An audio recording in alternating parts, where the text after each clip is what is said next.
मैं चैन से कैसे सो जाऊं? वो बेच रहे हैं भारत को। क्या बोला तूने? वो बेच रहे हैं भारत को। खामोश मैं कैसे हो जाऊं?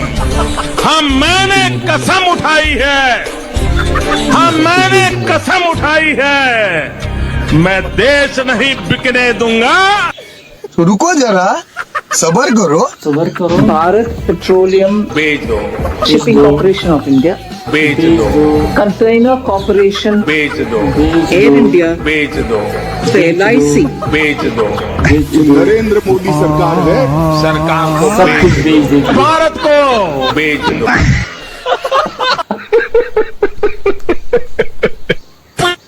एक बात माननी पड़ेगी, साले 4 लोग हो लेकिन क्या उत्पात मचा के रखे। सिर्फ 4 कहाँ जी? इनके जैसे लोग भी तो हमारी मदद कर देते हैं जी। हाँ, वो भी तो ये बंदर से मौका मोदी जब कम मरेगा जब वक्त शिकल भी अच्छी ना लगे बंदर से मौके। हेलो दोस्तों, welcome back to another video. आज हम देखने वाले हैं एक और ज़बरदस्त वीडियो जिसमें हम कुछ अंधभक्तों को देखेंगे और साथ ही कुछ गोदी एंकर्स की धुलाई भी देखेंगे और साथ ही मोदी जी की भी कुछ गजब की धुलाई होती है इस वीडियो में। तो आइए इस वीडियो को एंड तक ज़रूर देखते हैं और इस वीडियो को एंजॉय करते हैं। तो वीडियो को एंड तक ज़रूर देखना।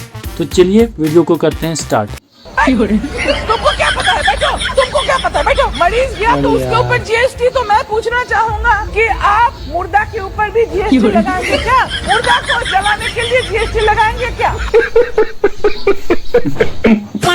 मोदी जैसा लीडर होता तो विभाजन नहीं हो सकता। ओके, जवाब। ओके, मोदी जैसा लीडर होता तो विभाजन नहीं होता। बताता हूँ।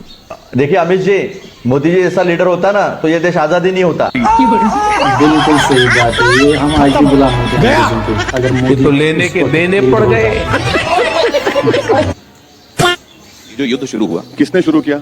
अबे जल्दी बोल। आप बताइए, आपने क्या ऑब्जर्व किया? मैंने आपसे क्या पूछा? आपने क्या ऑब्जर्व किया? एंकर हैं आपने। युद्ध किसने शुरू किया? अमेरिका इजराइल ने शुरू किया। खत्म हो गया। जब अमेरिका इजराइल युद्ध शुरू किया उसका नुकसान भारत को नहीं हो रहा है। बात तो सही है। कितना नुकसान हो रहा है भारत को देखिए आप। यूरिया की कमी आ गई, फिर हमारे पास अब गैस की कमी आ गई, कमर्शियल गैस तो बंद हो गया। एक बात बताइए, मैं मुकम्मल प्रधानमंत्री की जगह आप होते तो क्या करते इन परिस्थितियों में? अभी बताता है भाई। सबसे बड़ी गलती प्रधानमंत्री ने की जो इजराइल गए। जब प्रधानमंत्री गए वहां पर उनको मालूम था कि हमला होने वाला है। हम दमदारी से कैसे कह सकते हैं? उनको पता था। सुन तो लीजिए, इतनी बेचैन क्यों हो जाती है? प्रधानमंत्री के बारे में कुछ बोले तो आपको नौकरी, आपकी लगता है कि वल्नरेबल हो गई। मैं तो सिर्फ ये जानना चाहता हूँ कि असद भाई क्या समाधान देना चाहते हैं। सुन तो लीजिए, वो क्रिटिसाइज तो करते हैं प्रधानमंत्री को, लेकिन उनकी निगाह में समाधान क्या है ये जानना सुन चाहता तो लीजिए ना। आप सबको बोलिए, मोदी को मत बोलिए, तो नहीं चलेगा ना। 1 करोड़ भारत के नागरिक वहाँ से हर साल 40 से 50 बिलियन डॉलर का फॉरेन एक्सचेंज भी जाते हैं। उसको आप क्या करेंगे? अभी से पसीना छूट गया।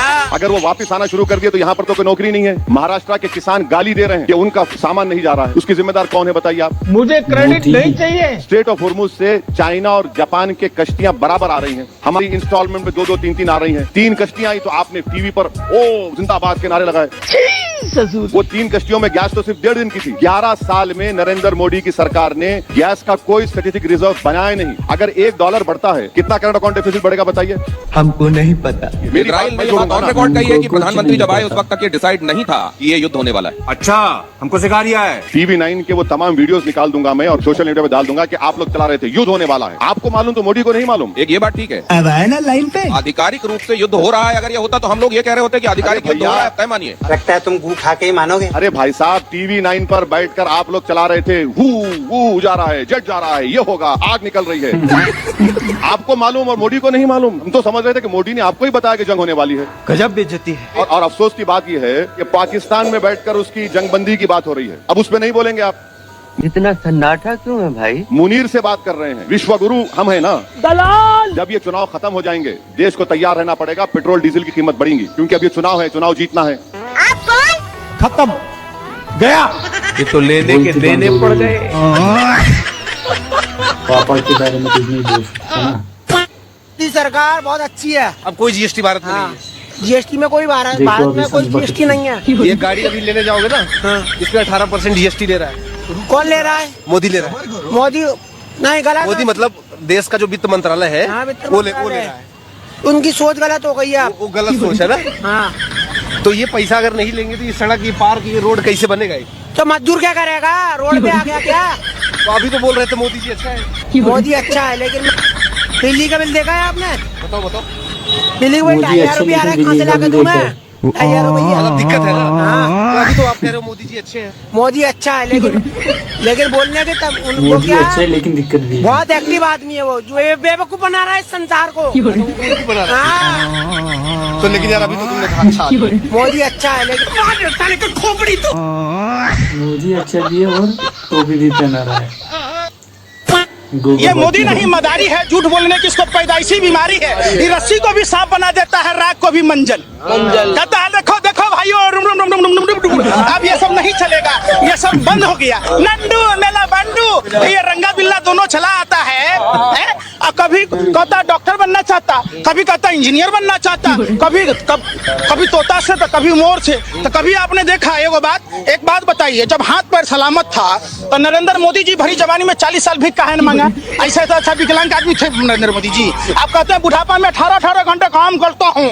अरे शुक्र है कि 24 घंटे का नाम नहीं बोले, नहीं तो हमारे चड्डी बिक गई होती, हम पेड़ के पत्ते पहन रहे होते। कौन सी चीज है जिसकी वजह से बीजेपी आपको लगता है छत्तीसगढ़, राजस्थान, एमपी जीत गई?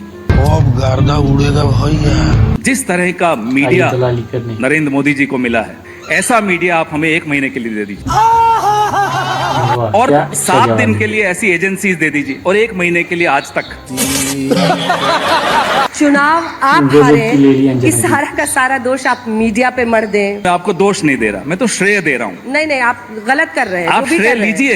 क्यों ले श्रेय? आपको लपक के श्रेय ले लेना चाहिए। अरे मेहनत आपकी और फल ले रहे हैं मोदी जी। आज से 2 महीने पहले आपने कितने कार्यक्रम किए? महिला आरक्षण, प्रधानमंत्री तो सबसे महान मसीहा है महिलाओं के, 3 राज्यों में मुख्यमंत्री बने।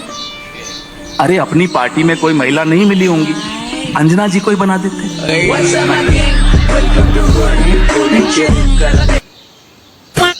बीजेपी जैसी इतनी बड़ी पार्टी से कैसे लड़ेगी? आप जब इतनी बड़ी कहती हैं तो इतनी पे इतना जोर क्यों देते हैं? कितनी बड़ी है? 1231 विधायक उनके हैं, 700 कुछ विधायक हमारे, इतनी भी बड़ी नहीं है ना। 303 सांसदों वाली पार्टी है। एक दिन ये 2 थे, हाँ। आज यहाँ पहुंचे हैं, फिर 2 पे पहुंच जाएंगे। हार जीत उतार चढ़ाव राजनीति का हिस्सा है, लोकतंत्र का हिस्सा है। बात तो सही है। इसे हम भी स्वीकार करते हैं, इसे इन्हें भी स्वीकार करते हैं। मोदी युग लेकिन ये स्वीकार नहीं लगातार ग्राफ गिरा नहीं है। मोदी युग क्या? युग या तो सतयुग होता है, या तो द्वापर होता है, या तो कलयुग होता है, या तो त्रेता होता है। मोदी युग क्या है? इसी युग में लगातार लोकतांत्रिक मूल्यों के लिए सड़क से संसद तक लड़ रहे हैं, जनता के मुद्दों पर लड़ रहे हैं, महंगाई पर लड़ रहे हैं। हम सवाल कर रहे हैं कि रसोई गैस 400 की जो थी वो 1150 की क्यों हो गई? चित्रा जी जो हर जालिम से टकराएगी वो आंधी बनाऊंगा, नए अंग्रेज आए हैं, नया गांधी बनाऊंगा। क्या बात है सर, क्या बात है सर। आपके हिसाब से 1200 का सिलेंडर महंगा नहीं? कतई महंगा नहीं है। और एक रुको जरा, सबर करो। आटा महंगा हो गया, 40-35 रुपए में आटा बिक रहा है। आपको आटा महंगा लगता है? हमको नहीं लगता। अगर आटा क्या कहते हैं 100 रुपया किलो मिलेगा तब भी वही खाएंगे हम तो। कौन है? सरकार सही है, किलो आटा खा लेंगे आप? खा लेंगे भाई साहब हम तो। अरे सुधरो रे, अभी तो 500 रुपए किलो हो गया था। 500 भी खाएंगे। क्या बोला तूने? भाजपा को ही देंगे। वोट भाजपा को देंगे। आपकी औकात बता रहा हूँ सर, बुरा नहीं मानना सर। भाई बताइए, कह रहे 500 रुपए किलो हो जाए आटा तब भी खा लेंगे। ये आटा नहीं खाएंगे, ये गोबर खाते हैं। बिल्कुल सही बात है। गोबर खाते हैं, इसीलिए इनको आटे का भाव नहीं पता है। इनकी शादी हुई है, पूछिए। गजब बेइज्जती है। शादी नहीं हुई आपकी? शादी नहीं हुई आपकी? नहीं हुई शादी। अबे ये तो रणवा है यार, शादी होएगी भी नहीं बता। अबे इसको क्या फिर आटे की पड़ी है। गजब बेइज्जती है। भाग्य विदेश, क्यों विदेश भागते? वो महत्वपूर्ण है, क्या महत्वपूर्ण है? आप विदेश कोर्ट पे प्रधानमंत्री बनते हैं, आप अमेरिका कोर्ट प्रधानमंत्री बनते हैं, मॉरिशस पे बनते हैं, फ्रांस के कोर्ट पे बनते हैं, इराक ईरान पे बनते हैं। आज भारत वर्ष में हम लोग को दिखाने लायक नहीं है, कहीं बाहर जाते हैं बहुत कष्ट है। अयोध्या वासी बाबा जी आपने लूट लिया, अयोध्या वासी बाबा लूट लिया। और आप फट से कोट पैंट पहन करके, धोती कुर्ता पहन करके और फर्स्ट क्लास कपड़ा पहन करके और कम से कम 50 लाख रुपया खर्च करके आप हवाई जहाज बैठ करके अब विदेश भाग जा रहे हैं। क्यों जा रहे हैं भाई विदेश आप? मोदी को ही निकाल के फेंको, ना रहेगा बात, ना बजेगी बांसुरी। सीधा मोदी को ही निकालो, ऐसा करप्शन चोर जो कहता है हर बात में एक डायलॉग, हम तो फकीर है, झोला उठा के चल देंगे।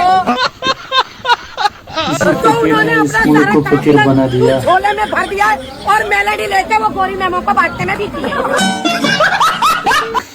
तो दोस्तों कैसा लगा आपको ये वीडियो? मैंने कहा था ना ये वीडियो बहुत ही ज़बरदस्त है। इस वीडियो को देखने में आपको बहुत मज़ा आएगा। जिस तरह अंधभक्तों और गोदी एंकर्स की इस वीडियो में धुलाई हुई है और साथ ही मोदी जी की भी जिस तरह इस वीडियो में धुलाई की गई है, वो देख के बहुत मज़ा आया। और क्या ज़बरदस्त वीडियो था। मुझे उम्मीद है कि आपको ये वीडियो देख के मज़ा आया होगा और आपको ये वीडियो पसंद आया होगा। अगर आपको ये वीडियो पसंद आया हो तो इस वीडियो को लाइक और शेयर ज़रूर करें, चैनल को भी सब्सक्राइब ज़रूर करें। मैं मिलता हूँ आपको और एक नए वीडियो में, तब तक के लिए